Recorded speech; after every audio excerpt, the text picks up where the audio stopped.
दरअसल ये कहानी है एक ईमानदार किसान लक्ष्मण की। वो अपने खेतों में मेहनत से काम करता था और अपनी पत्नी और बेटे के साथ एक साधारण जीवन जीता था।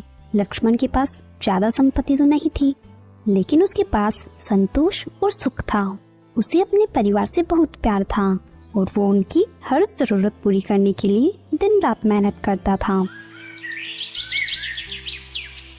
भाग्यवान, जरा सुनती हो, खाना दे दो, मुझे भूख लग रही है। जल्दी से खाना खाकर मुझे खेतों पर जाना है और उधर से जमींदार सेठ के यहाँ भी जाना है। क्या हुआ? क्यों भाग्यवान कहकर चिल्ला रहे हो? ला रही हूँ, थोड़ा तसल्ली रखो। जमींदार सेठ ने मुझे उनके घर पर किसी काम से बुलाया है, इसलिए मुझे जल्दी खेतों का काम खत्म करके वहाँ जाना। फिर माया लक्ष्मण को खाना परोसती है और लक्ष्मण खाना खाकर जाने वाला ही होता है कि तभी माया कहती है, आप जाओ, लेकिन समय रहते वापस लौट आना। मैं नहीं चाहती आप रात को बाहर रहो। आजकल समय खराब है, रात में बाहर रहने का जमाना नहीं है। ठीक है, मैं आ जाऊंगा, तुम मेरी फिक्र मत करो। न कहकर लक्ष्मण अपनी कुदाल लेकर खेत की ओर निकल पड़ता है। दिन भर खेत में काम करने के बाद शाम होने पर लक्ष्मण जमींदार सेठ से मिलने के लिए उनके घर जाता है। अरे लक्ष्मण भाई, कैसे हो? परिवार कुशल पूर्वकता तो है ना? हाँ सेठ जी, आपकी दुआ और प्रभु के आशीर्वाद से सभी से कुशल है। लक्ष्मण, आजकल खेतों में काम कैसा चल रहा है? इस बार पिछले साल से ज्यादा खेती करना है, इसलिए थोड़ा खेतों में ज्यादा मेहनत करना पड़ेगा। मैं इस बार अपने बच्चे को पढ़ाने के लिए शहर भेजना चाहता हूँ। अगर समय ने साथ नहीं दिया तो तुम क्या करोगे? सेठ जी, मैं पूरी कोशिश करूँगा, आगे ईश्वर की माया है। अरे लक्ष्मण भाई, बात करते करते जो काम के लिए मैंने तुम्हें बुलाया था वो काम तो मैं तुम्हें बताना भूल ही गया। लक्ष्मण, कल सुबह तुम्हें मेरी बैलगाड़ी में 50 बोरी गेहूं की लेकर रामपुर गांव जाना है और रामपुर गांव में मेरे मित्र पंकज के यहाँ पहुँचाना है। मैं किसी काम से दूसरे गांव जा रहा हूँ और ये काम करने के लिए मुझे कोई आदमी नहीं मिल रहा, इसीलिए मैंने ये काम तुम्हें सौंपा है। बस इतनी सी बात, मैं आपका काम कर दूंगा सेठ जी। लक्ष्मण, इस काम के बदले मैं तुम्हें अपनी 20 बीघा जमीन खेती करने के लिए दे दूंगा। तुम जितनी भी फसल करोगे उस फसल का आधा हिस्सा तुम्हारा होगा और आधा मेरा। 20 बीघा जमीन सेठ जी, क्या आप सच कह रहे हैं? हाँ लक्ष्मण, मैं बिल्कुल सच कह रहा हूँ। तुम उस जमीन पर खेती करना और अपने बच्चे को खूब पढ़ाना लिखाना। आपका बहुत बहुत धन्यवाद सेठ जी। अब मैं मेरी जमीन और आपकी जमीन दोनों पर बहुत मेहनत से खेती करूँगा। ऐसा कहकर लक्ष्मण अपने घर की ओर निकल गया। अरे किधर गई भाग्यवान, सुनती हो? जरा इधर आओ। अरे, आपको आने में इतना लेट कैसे हो गया?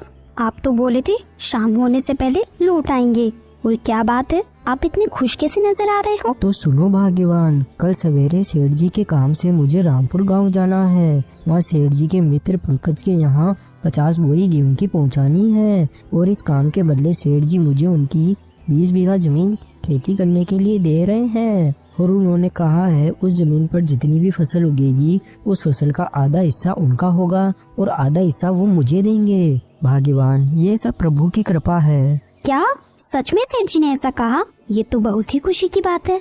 अब हम उस जमीन पर और ज्यादा मेहनत करके फसल उगाएंगे और अपने बच्चे को अच्छे से पढ़ा लिखा सकेंगे। हाँ भाग्यवान, इसीलिए तो मैंने हाँ कहा है। ये सुनकर माया खुशी से मन ही मन झूमने लगी।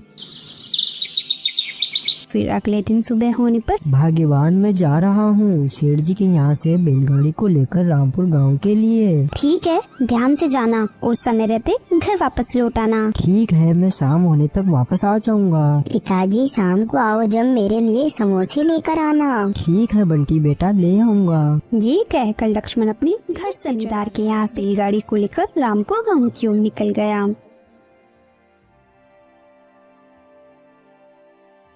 लक्ष्मण चलते चलते आखिरकार रामपुर गांव पहुंच गया। अरे नमस्ते लक्ष्मण भाई, कैसे हो? और सभी सोनपुर वासी कैसे हैं? नमस्ते पंकज भाई, मैं ठीक हूँ और आप कैसे हो? और हमारे सोनपुर वासी भी सभी ठीक है। अरे लक्ष्मण भाई, मैं ठीक हूँ। रामपुर गांव कैसे आना हुआ? पंकज भाई, जमींदार साहब ने आपके लिए 50 बोरी गेहूं की भिजवाई है, इसीलिए मैं सोनपुर से रामपुर गाँव आया हूँ। अरे हाँ हाँ, मैं तो भूल ही गया था, मैंने ही उनसे 50 बोरी गेहूं मंगवाए थे। ठीक है पंकज पंकज भाई, अब मैं चलता हूँ, मुझे रात होने से पहले घर पहुँचना है। अरे लक्ष्मण भाई, इतनी दूर से आए हो, थोड़ी देर आराम कर लो, थक गए होंगे, फिर थोड़ी देर आराम करने के बाद चले जाना। अरे नहीं पंकज भाई, इतनी दूर जाना है, धीरे धीरे चलता हूँ, और जहाँ कहीं भी मुझे थकान होगी मैं वहीं थोड़ी देर बैठकर आराम कर लूंगा। ये कहकर लक्ष्मण अपने गांव सोनपुर के लिए निकल पड़ता है।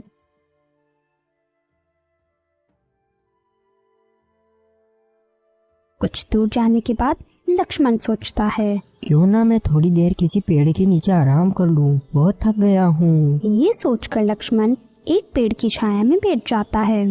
तभी थोड़ी देर में सुरेश नाम का एक आदमी वहाँ आ जाता है।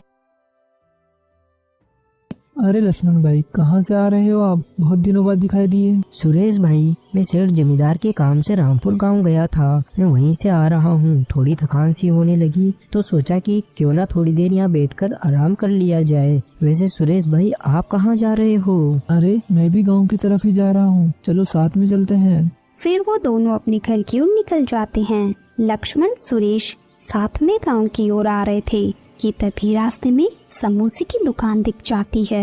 मेरे बेटे ने समोसे लेकर आने को कहा था, अगर समोसे लेकर नहीं गया तो मेरा बेटा मुझ पर गुस्सा करेगा।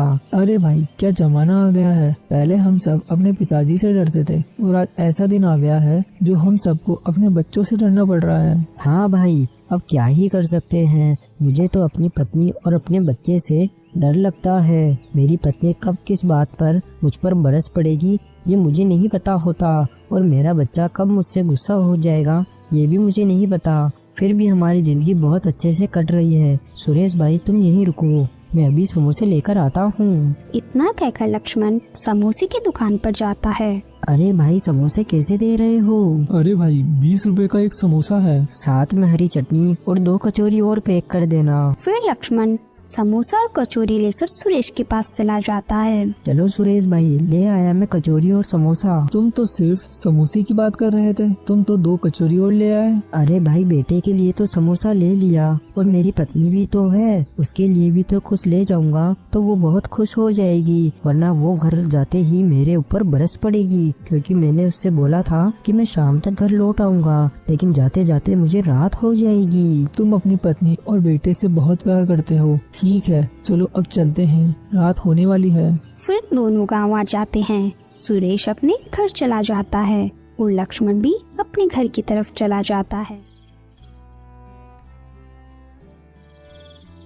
क्या जी, आप तो बोल रहे थे शाम तक आ जाएंगे, लेकिन अभी तो अंधेरा हो गया है। अरे भाग्यवान, मैं भी रात होने से पहले ही घर वापस आना चाहता था, लेकिन वहाँ जाने में थोड़ा समय लग गया, और उधर से आते वक्त थोड़ा थक गया था तो किसी पेड़ के नीचे बैठकर आराम करने लग गया था। लो, मैं तुम्हारे लिए कचौरी लेकर आया हूँ और बंटी के लिए समोसा लेकर आया हूँ। क्या आप मेरे लिए भी कचौरी लेकर आए हो? इसकी क्या जरूरत थी? आप सिर्फ बंटी के लिए समोसे लेकर आ जाते। अरे भाग्यवान, तुम मेरी पत्नी हो, और मैं तुम्हारी खुशी का ध्यान नहीं रखूं तो किसकी खुशी का ध्यान रखूं? फिर वो तीनों समोसे कचौरी खाकर सो जाते हैं।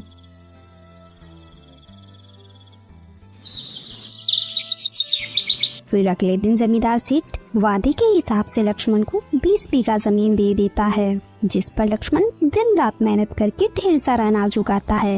ये देखकर उसका पड़ोसी हरिया और उसकी पत्नी रीतू जलने लगते हैं। जी, आपको एक बात पता है?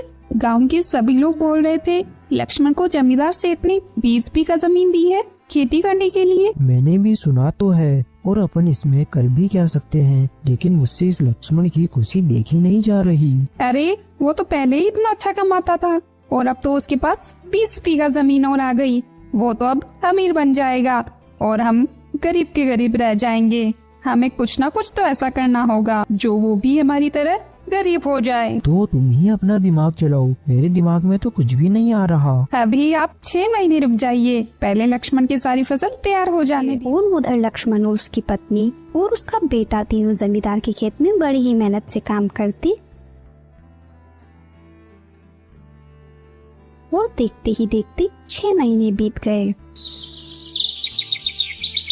और उनकी पूरी फसल तैयार हो गई। तो फिर एक दिन अब आप एक काम करिए, सभी के सोने के बाद जमींदार को खेतों में आग लगा देना, वरना फसल कल कट जाएगी। तो हम कुछ नहीं कर पाएंगे। ठीक है, मैं ऐसा ही करूँगा। अब तो वो हम दोनों के जीते जी कभी भी राजा नहीं बन सकता। फिर रात होते ही हरिया चुपचाप जमींदार के खेत की तरफ चला जाता है। जमींदार के खेत में आग लगा देता है और वहाँ से भाग जाता है।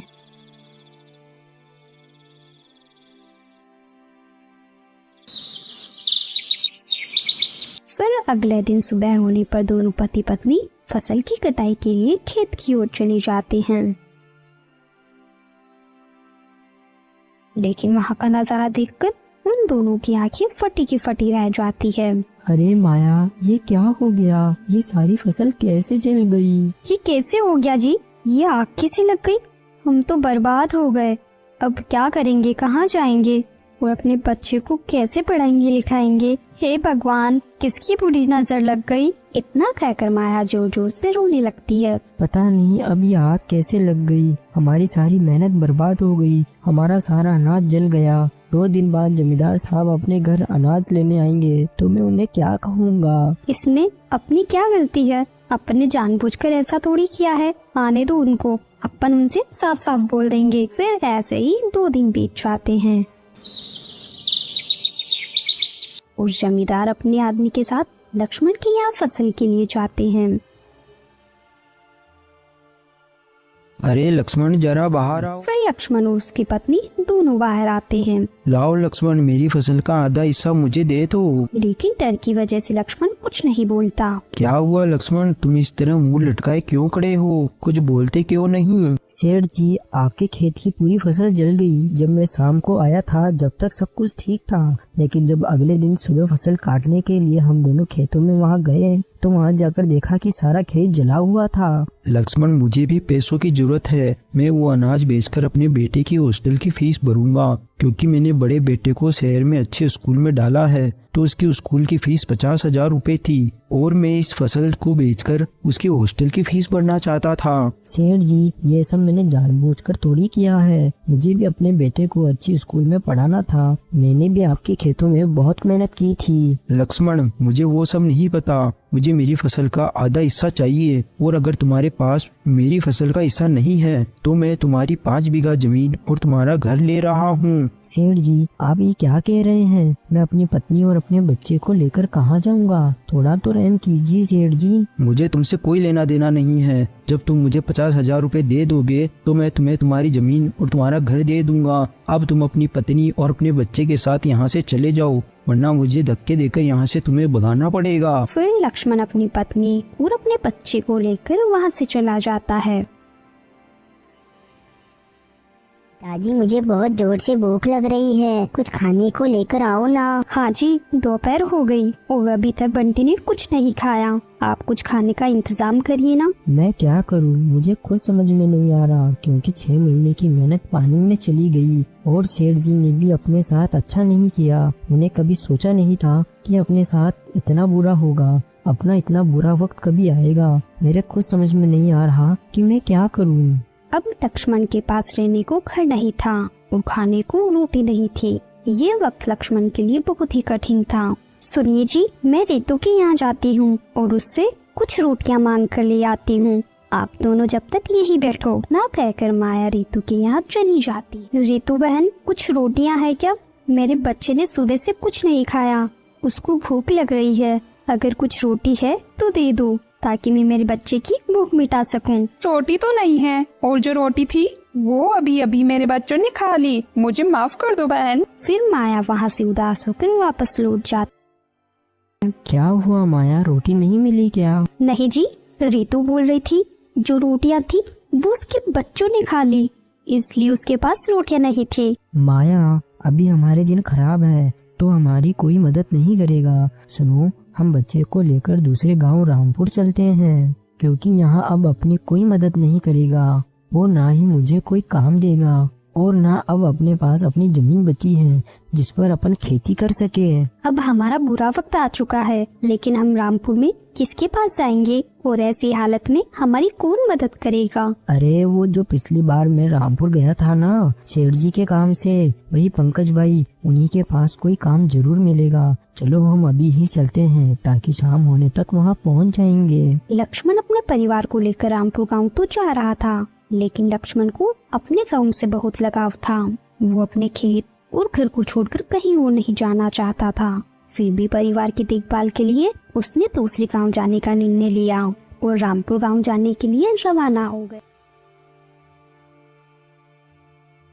शाम होने तक लक्ष्मण अपने परिवार के साथ पंकज के यहाँ पहुँच गया। पंकज भाई, मेरे लायक कोई काम है क्या? क्योंकि मैं बर्बाद हो गया हूँ। इस तरह लक्ष्मण सारी बात पंकज को बता देता है। हाँ, मुझे भी किराने की दुकान में एक आदमी की जरूरत है। तुम चाहो तो उस जगह पर काम कर सकते हो, और रहा तुम्हारे रहने का इंतजाम तो तुम मेरे इस घर में रह सकते हो, क्योंकि मैंने अपने लिए एक नया घर बनवा लिया है। तब से इस घर में कोई नहीं रहता। आपका बहुत बहुत शुक्रिया पंकज भाई। और हाँ, मैं आप सभी के राशन का इंतजाम अभी कर देता हूँ। फिर पंकज दुकान से कुछ राशन का सामान लेकर लक्ष्मण को दे देता है। फिर ऐसे ही 3 साल बीत जाते हैं।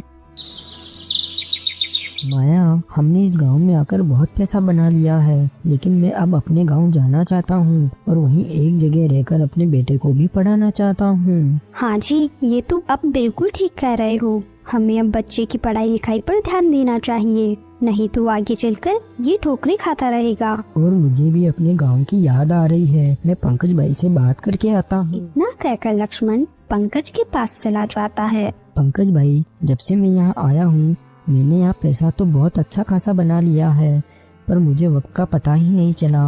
मेरा बच्चा अब धीरे धीरे बड़ा हो रहा है, पढ़ाई कराना भी जरूरी है, और मैं भी अपने गांव जाना चाहता हूँ। वहीं किराने की दुकान खोल लूँगा और अपनी ज़मीन और अपने घर को वापस जमींदार साहब से आज़ाद करवा लूँगा। आपका बहुत बहुत धन्यवाद जो आपने मेरे बुरे वक्त में मेरा इतना साथ दिया और मुझे इतना काम सिखाया।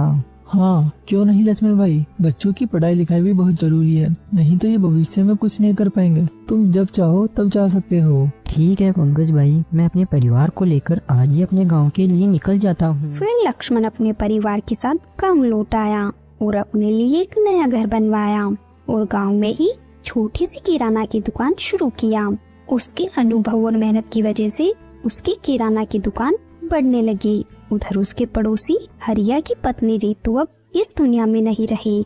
मुझे लक्ष्मण से जाकर माफी मांग लेनी चाहिए। आज मेरे कर्मों की वजह से भगवान ने मुझसे मेरी पत्नी को दूर कर दिया। फिर हरिया लक्ष्मण के पास जाता है।